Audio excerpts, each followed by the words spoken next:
మిల్ల మిరిసే చంద్రుడి కోసం తెర తీసెను సాయంత్రం.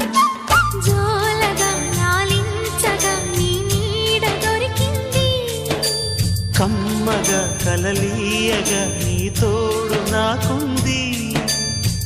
ఎదవిల్లును వంచిన వాడే నీ రాముడు అన్నది మనసే, గుడి తలుపులు తీయక ముందే వరమిచ్చెను దేవత ఎదురై. నీదే ఆచని నిజమేనా జాబిలి, కిలకిల నవ్వే కోయిల కోసం వచ్చింది మధుమాసం.